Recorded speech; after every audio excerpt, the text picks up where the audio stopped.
ଜୀବନରେ ଅନେକ ଗୁଡ଼ିଏ ସମସ୍ୟା ଆସିଥାଏ। ଯେଉଁଠି ସମସ୍ୟା ଅଛି ସେଠି ତ ସମାଧାନ ଅଛି। ତେଣୁ ଆମେ ମନ୍ତ୍ର ଦ୍ୱାରା ସବୁ ସମସ୍ୟାକୁ ସମାଧାନ କରିପାରିବା। ଶୁଣନ୍ତୁ, କ'ଣ ମନ୍ତ୍ର ପଢ଼ିଲେ କେଉଁ କେଉଁ ସମସ୍ୟା ଆମେ ଦୂର କରିପାରିବା। ଏକରେ ହେଲା ଶକ୍ତିହୀନ। ଶକ୍ତିହୀନ ଯଦି ଲାଗୁଛି ତାହେଲେ ଆମେ ହନୁମାନ ଚାଳିଶା ପାଠ କରିବା। ହନୁମାନଙ୍କୁ ଧ୍ୟାନ କଲେ ଆମର ସମସ୍ୟା ଦୂର ହୋଇପାରିବ।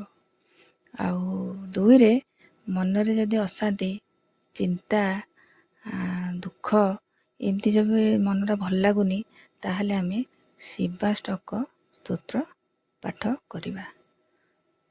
ତିନିରେ, ସମାଜରେ ଯଦି ଆମେ ମାନ ସମ୍ମାନ ପ୍ରତିଷ୍ଠା ତ ପାଇବାକୁ ଚାହୁଁଛେ ତାହେଲେ ଆମେ ଆଦିତ୍ୟ ହୃଦୟ ସ୍ତୋତ୍ର ପାଠ କରିବା। ଆମ ଜୀବନରେ ସବୁ ମାନ ସମ୍ମାନ ପାଇପାରିବା।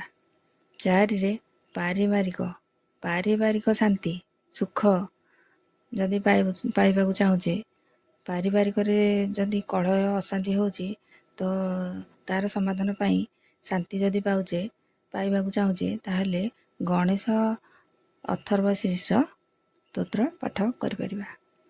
ପାଞ୍ଚରେ, ସନ୍ତାନମାନଙ୍କ ପାଇଁ ଯଦି ଆମର ସନ୍ତାନମାନଙ୍କ ପାଇଁ କିଛି ସମସ୍ୟା ରହିଛି, ସନ୍ତାନମାନଙ୍କ ପାଇଁ ଆମେ ଗୋପାଳ ସହସ୍ର ନାମ ପାଠ କରିବା। ତାହେଲେ ଆମର ସନ୍ତାନମାନଙ୍କର ସମସ୍ୟା ସବୁ ଦୂର କରିପାରିବା। ଛଅରେ, କୋର୍ଟ କଚେରୀ ଯଦି ମାମଲା ଅଛି ତା'ର ସମାଧାନ ପାଇଁ ଆମେ ସୁନ୍ଦରାକାଣ୍ଡ ପାଠ କରିପାରିବା। ତାହେଲେ ଆମର ସବୁ ସମସ୍ୟା ଠିକ୍ ଠାକ୍ ହେଇଯିବ।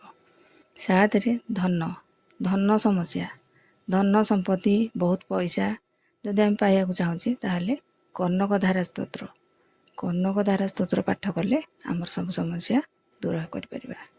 ଆଠରେ, ଆଗକୁ କୌଣସି ଯଦି ଆମେ ଜାଣିପାରୁନି ବାଟ, କିଛି ଦେଖାଯାଉନି, ମନ ଅସ୍ଥିର ରହୁଛି, ତାହେଲେ କ'ଣ କରିବା, କ'ଣ କରିପାରିବାନି, କ'ଣ କରିବା ବୋଲି ଚାହୁଁଛେ, ତାହେଲେ କିଛି ଜାଣିପାରୁନି ତାହେଲେ ବିଷ୍ଣୁ ସହସ୍ର ନାମ ପାଠ କରିବା।